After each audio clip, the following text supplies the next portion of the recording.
gotten in so late that Croya had crashed, but something kept her from truly resting. She had left the B&B not too terribly long after arriving. There was something about the knowledge that Carver blocked magic that didn't sit right with her. Not due to Carver himself, but the way it had taken Croya so long to know what his deal was. She truly had lost it all, hadn't she? Something that had been once so ingrained in her entire being, a vital part of her life that she couldn't feel an ounce of magic within her veins. It unsettled her more than she would like to admit. So she ended up on the beach, sat in the sand, listening to the waves in an attempt to relax her wild mind. Croya? Sophie's voice filtered over the sand as she noticed that the bugbear woman was out on the same stretch of sand that she frequented. In her hand was a bunch of netting and a hook, as well as some extra cotton string. Looks like her dad had her grounded and fixing nets out for further adventures. Croya's ears twitched as she turned her head to the sound of Sophie's voice. She smiled, waving to the smaller woman.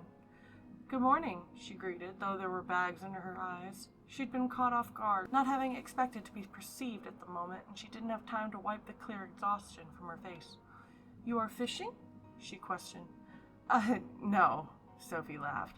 She similarly had bags under her eyes and one cheek a little redder than the other. "I'm grounded." She held up the nets. "I'm stuck fixing nets today." Croya nodded, noticing the state of the nets.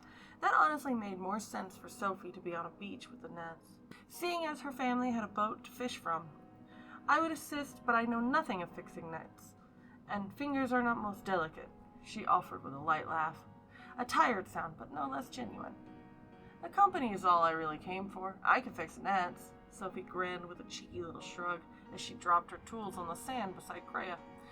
"I was pretty sure I saw you when I looked on the beach from over there. That's why I came over here." Sophie began to follow the nets line by line with a needle to locate breaks. "My dad was so mad." Croya leaned back into the sand again as Sophie settled next to her. A low chuckle in her chest at the woman's next words. "I am imagining he was very displeased. It was a very dangerous thing we were doing, but was important to friend. Remembering the manor, the people who had been turned into statue for some strange ritual. It was important in many other ways as well." "Yeah." Sophie's smile was a little tighter as she rubbed her face on the redder side and began to thread some of her cotton through the broken chain in the net. It took her a bit to bury it, and then she began to work it into a long chain to fix the broken portion. "It's okay. It was worth it." Croya raised a brow as she recognized Sophie's discomfort with her reddened cheek. She reached out lightly and ran her fingers over the woman's skin. "Did he hit you in his anger?" she questioned, though she wouldn't make a scene from the girl's parent against her will, as she clearly loved him. She was not pleased with the idea. "You know."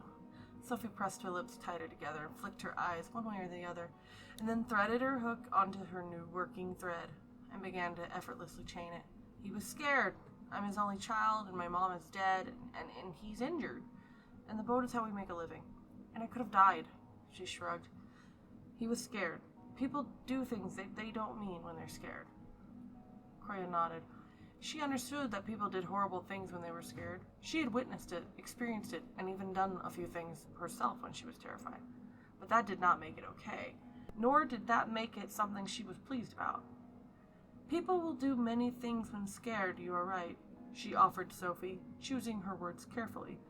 Family was important, and one should not so simply talk down on one's family.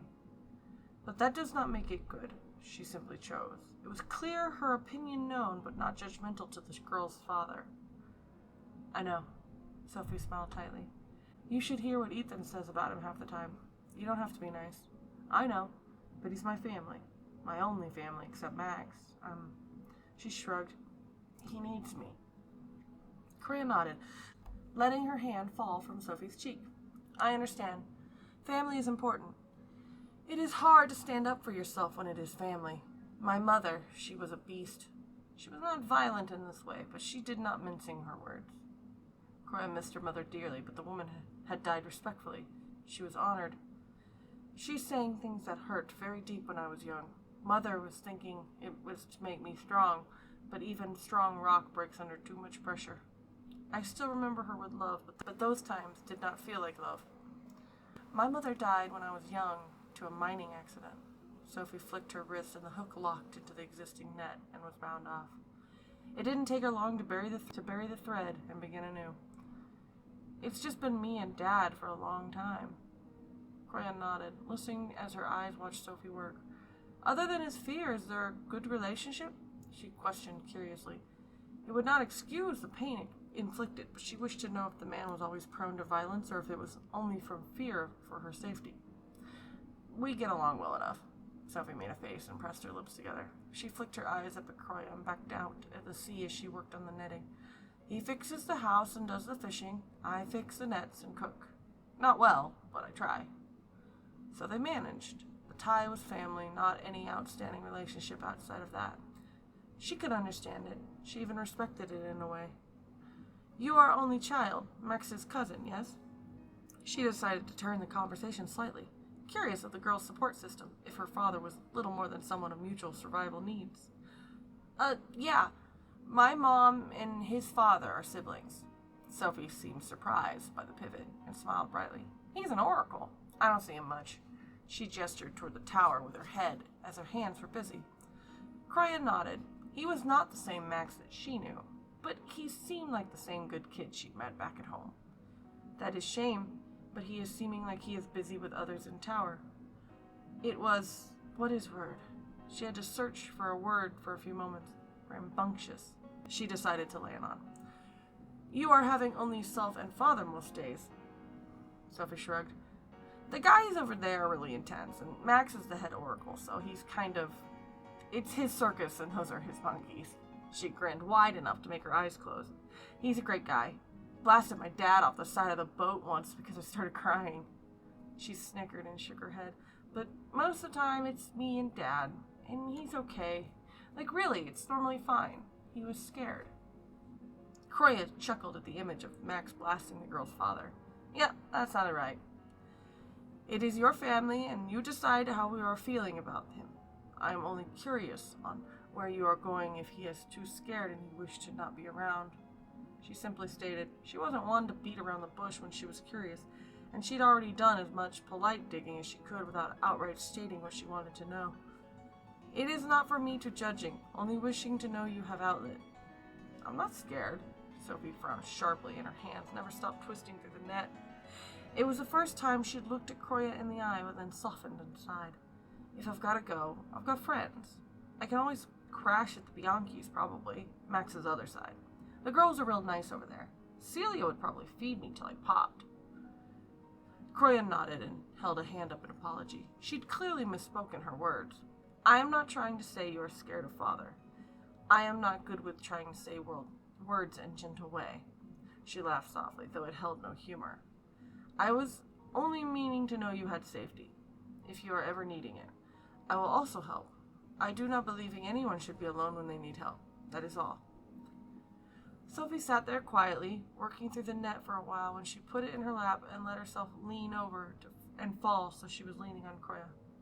Thanks. Croya wrapped an arm around Sophie's middle, keeping her steady as she leaned.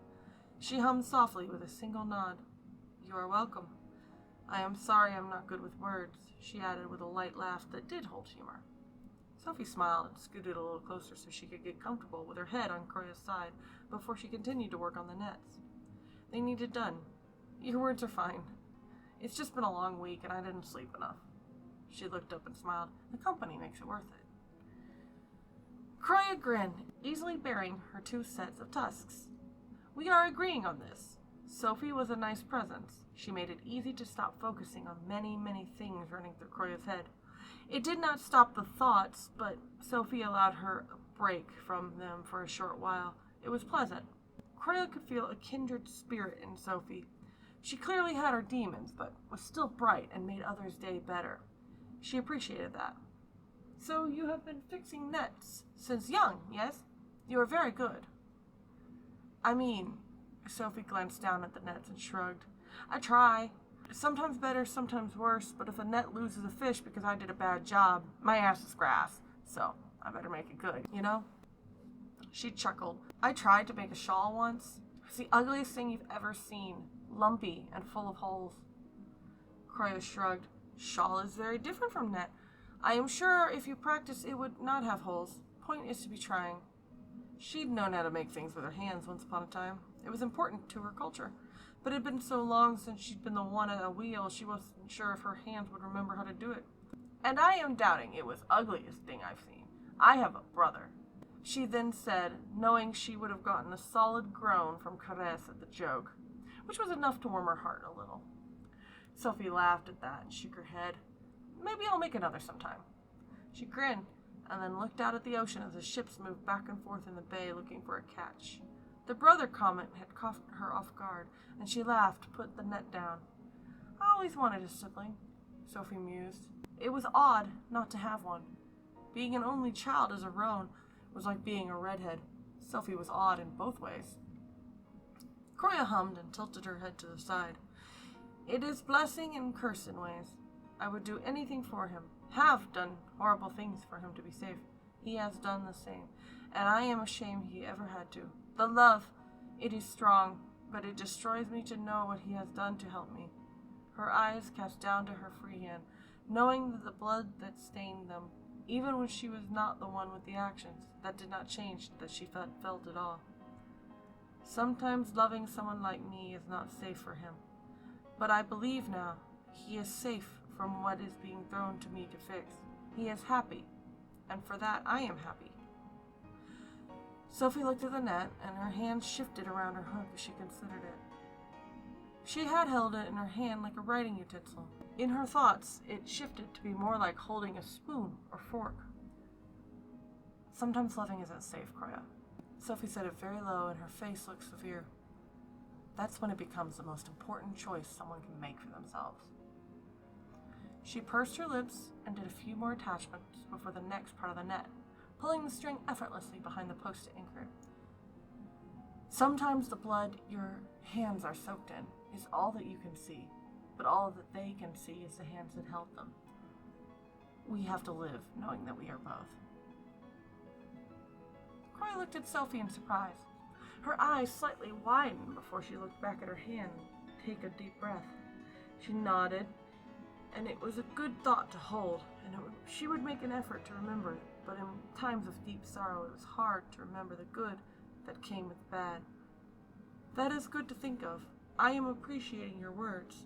It is hard, many times, to thinking through anger, but I will try, because there is more than only anger. The anger is what makes you different from the monsters who do this shit for fun. Sophie frowned and worked through the nets with renewed speed. Never forget that. They do it out of enjoyment. They aren't angry. They're excited. That is something I understand personally and will not forget, she nodded, watching Sophie's hands as she sped through the nets, still impressed by her work. Woman who making me do bad things, she found enjoyment as well. In making me, making my brother, making a child and his mother, do all things we wishing we couldn't. She laughing at us. I will never be like that. No, you won't. A small smile sat on her face, and then she stared at the net for a little bit and made a frustrated noise. I don't know why you put that there. Sophie groaned and started to frog her work back. Croya laughed and shook her head, leaning back to watch Sophie work on the net. I will letting you focus. I am needing nap. She likely wouldn't sleep, but just being able to rest was enough. Take a nap. I'm gonna try and figure out what the hell kind of mess I just made. Sophie frowned at the net and tried to figure out why there was a scallop in the middle of netting, and she couldn't even figure out how it had been anchored because there was basically nothing to attach it to. Ugh, weird.